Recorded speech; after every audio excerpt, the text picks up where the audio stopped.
Oh, well, it's different every year because it's different, the different students who work on it. I feel like what we're doing is sort of a unique project.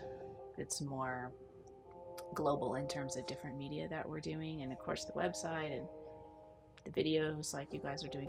In that sense, I think it's a magazine, but it's also sort of this other kind of project. It's more of a multimedia project now, I would say.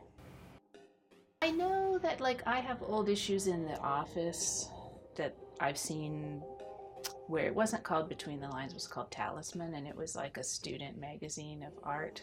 And that was sort of from the beginnings of the college, maybe even in the early 70s. And so there's sort of some old issues. And then I have seen some issues of Between the Lines from like the 80s. And I don't know how regular it was. I think that Charlie Mish, who is a retired English faculty, I think was the advisor for a while. And then Holly Hughes advised it for a long time. So I know when Holly came to the college in the 90s, it got real consistent. And Holly did it every year. I was asked in 2008 if I wanted to do it, because there was sort of a gap, they needed somebody. And Holly kind of always has continued like to encourage students to submit and whatever, so she's been a huge part of the magazine in the recent past. And then, well, I guess the recent past is me, because I did it for 10 years. I've done it for 10 years, but before that, Holly and Marcia and Greg worked on it.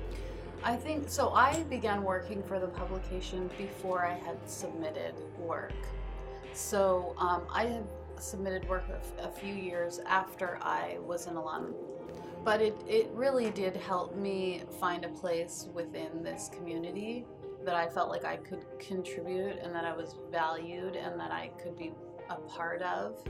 It was much different than working a cleaning position for the art department, because that's very solitary. And so collaborating with other students, I made instant friendships. I mean, it was definitely an instrumental kind of turning point in terms of how I viewed myself within the community here. Well, maybe it's that issue where like we don't really have a brand. So, how do you create sort of a consistent magazine, but at the same time leave it open for the students? And what do you tell students when they ask you what the brand is, Or I guess the other thing is like, how do we get submissions? So that's our biggest challenge is how do we get the content to create the magazine? Challenging part is probably limited of time. Like we have only 10 weeks to like making these things happen. And not just we're making a book with all the resources that we have. We also have very limited resource.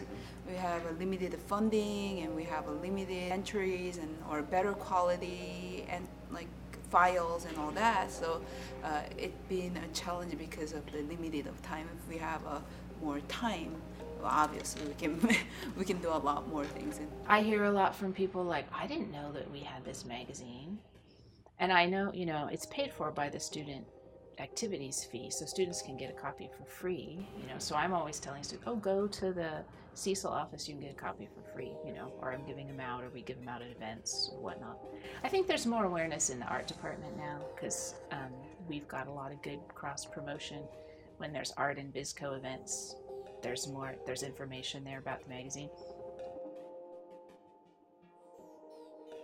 The students will come up with these themes of the space. So the whole ideas were, color schemes and whole ideas were based on 2018 trend for the space. And then the students add all these details about the space and like circular motions and moving element for the website. And the whole, the branding ideas were very clear for these years. The web team did a really amazing job with their website with all these different layouts and animations, and I think it's something that none of the years so far has done, so that's something that is really amazing. Well, one of the things that we've wanted to do this year different than previous years is add in some interactivity and some fun into the website, to actually have things that rotate and randomize. So it's been an interesting challenge to actually come up with ways to make things move. and to keep people interested. I focus a lot in this area for the marketing teams and the marketing element that will make stickers, and then we're going to put that on the coffee mug for our, the reach out the general public. And we'll also think about making a pen for giving out those pens. It has a website. Another new element that we have in this year is we have a submission pages in the website, so students can submit their work through the website.